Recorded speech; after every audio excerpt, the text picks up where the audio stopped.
Yeah, good afternoon.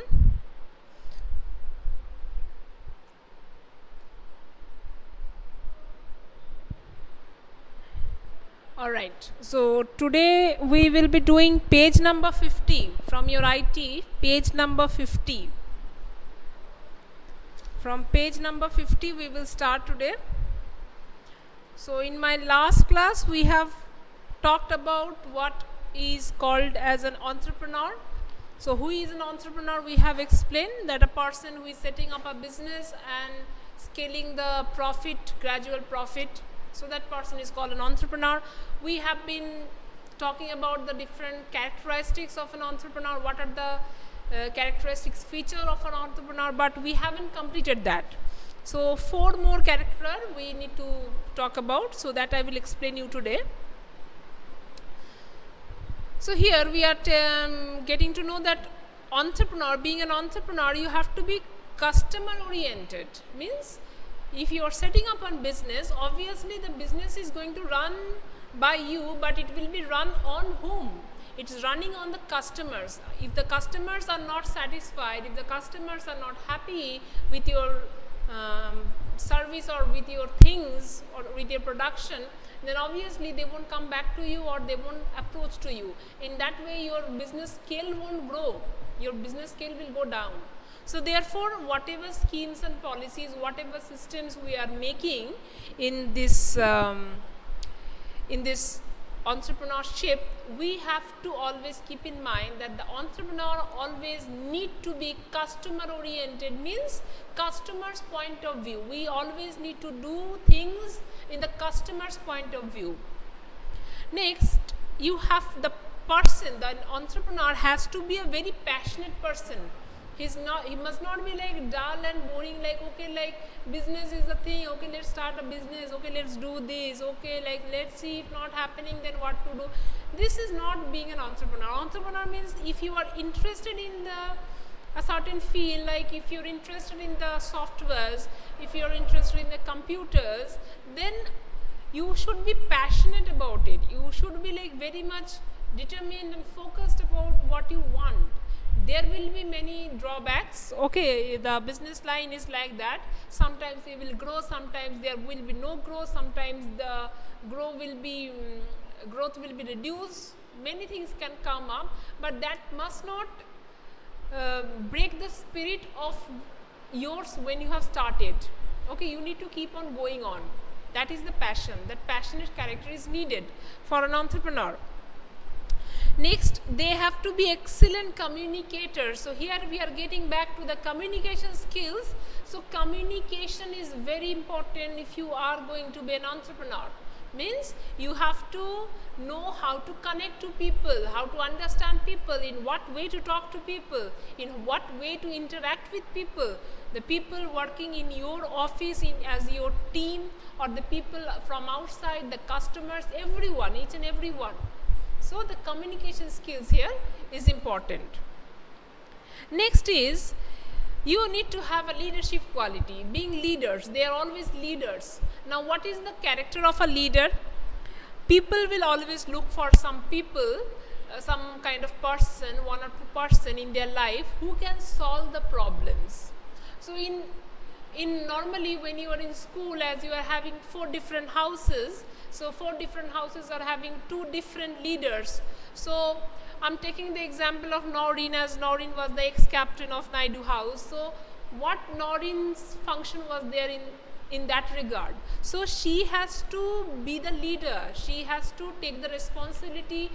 Whoever team members, they are having some kind of problem, they will come to tell her, and they believe that if I tell it to her, then she will solve the problem.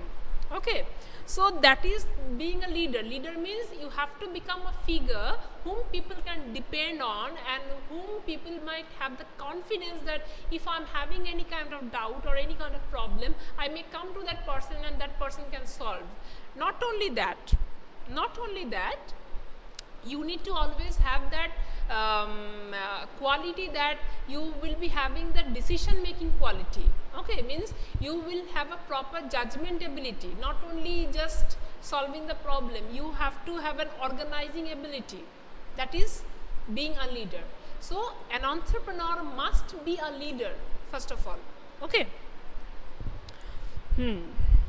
Next, functions of an entrepreneur. So we have studied the characters of an entrepreneur, different characters of an entrepreneur. Now we are getting to the functions, what the entrepreneur does.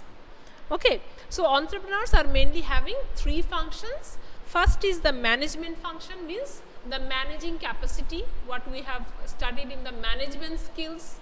Okay, so management. Next is the sales and the promotion, and another one is the finance and commerce. So as an entrepreneur, what you have to do, you have to first proceed with the managing thing. Okay, management. So what kind of management, what are the things you have to manage?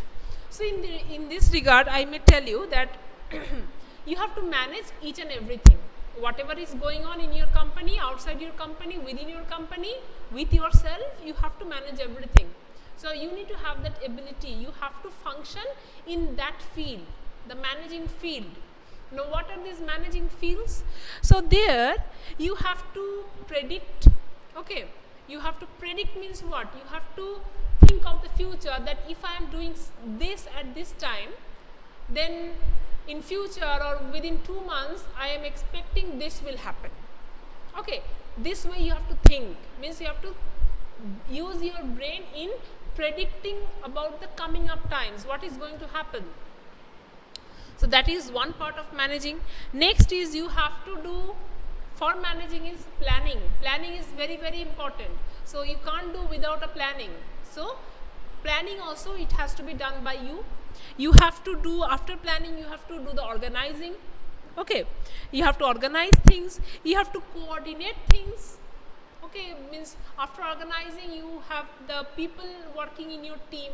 So those people need to have a good cooperation. Until and unless they cooperate with each other, okay, the work won't happen. And if the work is not happening, your company is not getting the profit, and your company not getting profit means you are failing as an entrepreneur.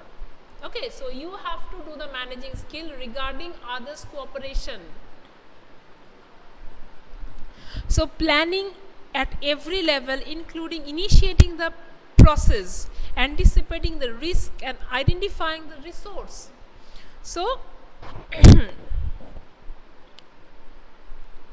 so in the level of planning, you have to think of what? You have to think of how you are going to start the process. Something you are starting today, in what way? You just can't start today like I'm starting a company. You can't do like that. You have to plan. Okay, for starting up a company, you have lots and lots of plan to make. So first you have to initiate those plannings. After that, what you have to do? You have to anticipate. Anticipate is equals to that predicting. Okay, anticipating means you have to expect. Means you have to have that predicting capability. You can understand, sitting in this present time, you can understand, you can look to the future. You will have the capacity to look to the future, that you can at least give and make an estimation that these are the things that may come on the way. Okay, so that is called anticipating what? Good things always we will anticipate. There is no problem in anticipating the good things, but we need to anticipate always the risk. Okay, so the problems that might come, we always need to think of the problems before we start any actions. Next, organizing by providing a process to ensure that everything works as planned. So here what you have to do, you have to, after planning, you need to go for the organizing everything, whether it is going according to the plan or not. Then you have to make the proper recruitment. Now when you are starting a software company which is related to the computers, the computer hardwares or computer softwares, obviously whom you will recruit, you will not recruit someone who is not having any skills on computer, or definitely not. You will definitely take people from this particular field who are well knowledge in this computer technical way, hardware way, software way. Okay, you will recruit those people. So that is also your responsibility, your functioning.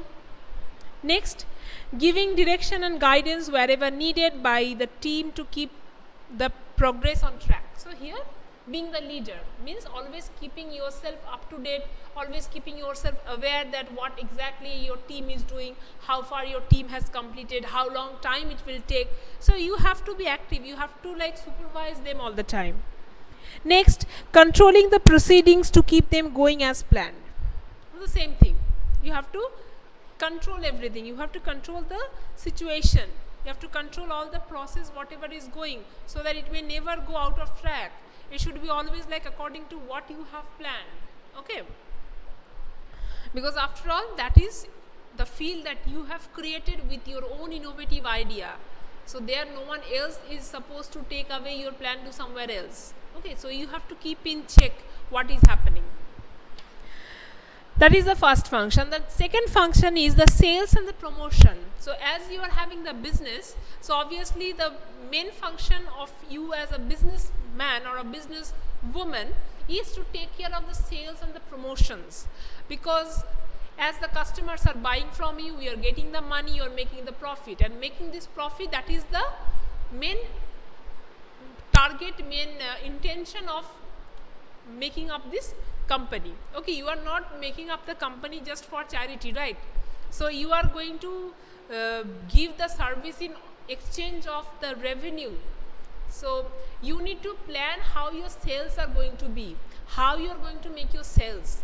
That is your responsibility, that is your functioning. Not only the sales happens due to promotions. Promotions means advertising. Okay, the more you advertise yourself, your company services, the more ways you will get in order to attract the customers. Okay, so that is completely your function. Next, finance and commerce. So finance and commerce, to be frank, that is the main backbone of a company. So when a person is starting up a business, obviously he can't invest everything of his own, whatever he is having. He won't do that, and that is not advisable. So what he will do, because starting up a company needs a big investment, okay, a huge investment. So he or she needs investors. They need to convince certain people who will readily invest in that company. Okay, so you need sponsorship, you need to get the investors. So finding them, making them agree, making them believe, that is also the function of the entrepreneurs. Fine. Now we have completed one session, so come to session number 2. So session number 1 is clear to you, nothing much is there, just 3 functions. Okay, now in the session 2 we are going to know the role and significance of an entrepreneur. So till now what we have been talking about, that entrepreneurs are business people. They are setting up a business and they are going to make profit. They are going to scale their profit gradually from little to big to larger, even much larger. So that is their function. But now comes the main question: if you are an entrepreneur, if you are starting a business, what are you giving to the society? Okay, you are obviously you are providing services, people are getting good products from you, but what exactly is your role in the society? Are you really helpful? Are you really contributing something in the society or not? That also need to understand. So here, entrepreneurs contribute in economic growth of the nation. They bring together the best skills, ideas to create innovative products and services to revolutionize the lives of people. They help in employment generation and growth of the people. Let us see some significant role played by the entrepreneurs. So now, the first thing is mobilization of public wealth. Your first contribution as an entrepreneur should be, you are going to mobilize the public wealth. Means by establishing the business entity, entrepreneurs invest their own resource and arrange for the capital and investments. The source of funding may be investors, lenders, public. The mobilized public wealth and benefit people as well as the stakeholders in the form of success of the growth of business. This kind of contribution of funds from different sources make the formation on which the business entity is created. Means you are creating opportunities for others to invest money. Okay, they are having money, they are having lots of money, so you are giving them an opportunity in a place where they can invest the money and they can make profit. Not only you, they can also make profit from investing into your company. Okay, that is the function, means that is the role that you are playing in the society. Suppose you are creating the company, you need a kind of big sum amount of money.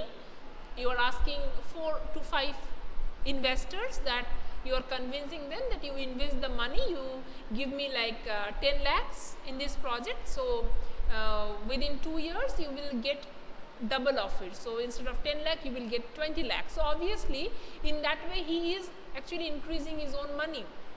But obviously your business and your policies should be dependable. It should not be like absurd. Okay.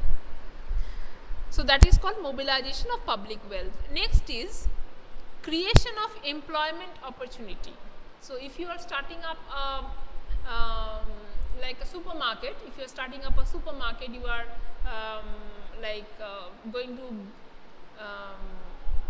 sell different varieties of good products, okay, like a big bazaar, like Reliance Trends. If you are going to start up such a big market like that as an entrepreneur, what is the thing you are actually doing?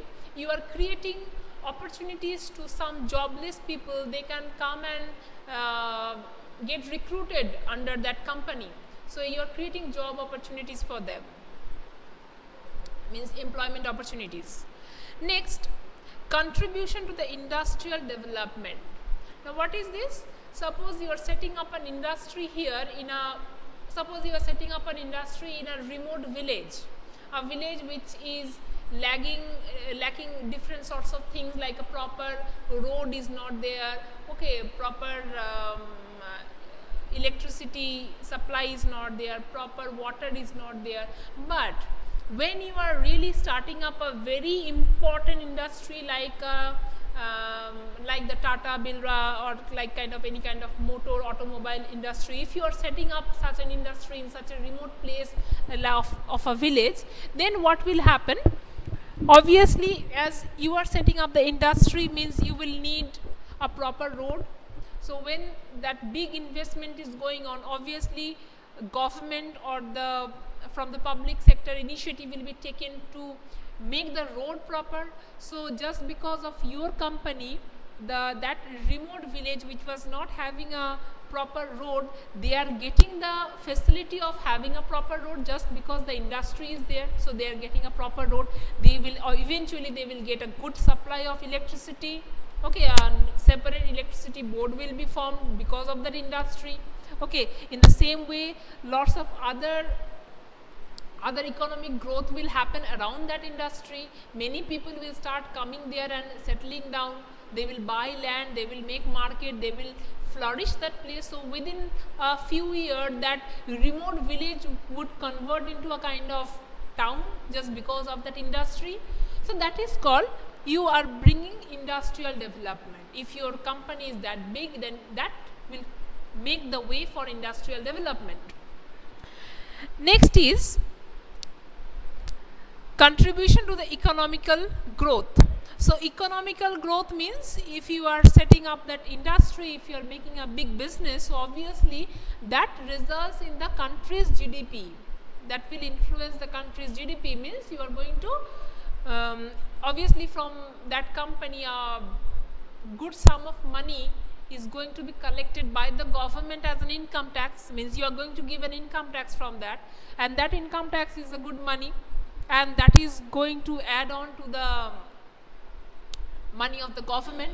Not only your income tax, but under you, whoever the workers, the employers, they are earning the salary from that your company, and that employers, they will be also paying the tax to the government, so the income tax, so their tax also getting collected.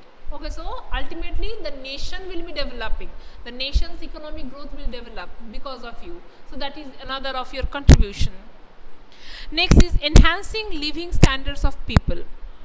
So entrepreneurs play a key role in increasing the standards of living in a community. So how it is happening? Yeah, you know that obviously good job opportunities are coming. So if a person is getting a good job, the person is earning good enough money. So from being a poor, he is becoming somewhat manageable. He is able to buy good clothes for himself, for his family, good food, okay, good home for themselves. Okay, so that is the standard of living of people will increase because of your company. Next is the same point, entrepreneurs create job. The same point has been repeated. Next is entrepreneurs create change. So just like Bill Gates and some other eminent people, as they have made some innovative things in their life, okay, and they have made it into a business, they are like big examples of successful entrepreneurs. So not only they have just created something, they have created a change in our life. So we have become more modernized, we are getting more and more facilities which were not there beforehand. So you are going to create a change if your entrepreneurship is really something innovative. The last point is entrepreneurs give to the society, means maybe you are making a big profit from the society, you are getting the customers from the society, the customers are coming and buying the products and services from you, from your company. Maybe you are doing that, but in return you are also giving back something. You are just not taking the money. In that return of the money or in the exchange of the money, you are giving the good product, you are giving the good service to them. So not only taking, but you are also giving back. Okay, it's like giving and taking. That is what is happening to the society. Okay, so that's all for the chapter and that's all for my class today. So we have completed till session 2. So in my next class we will complete session 3 and session 4, and after completing session 4 we are ending this chapter. So once this chapter gets over, I will take some classes regarding discussing of the probable questions that might come from this chapter, because in your pre-midterm exam what happened, the entire question was set up based on your computer, not from the English part. So in the next exam, that is the midterm, you will be getting the questions from the part that I have taught. So what kind of questions you will get, that we will discuss after completing this particular chapter. Okay, and then one more chapter is remaining, that is green scale, that we will do after the discussion of the question answers. Okay, so I'm ending my class here today. Any questions?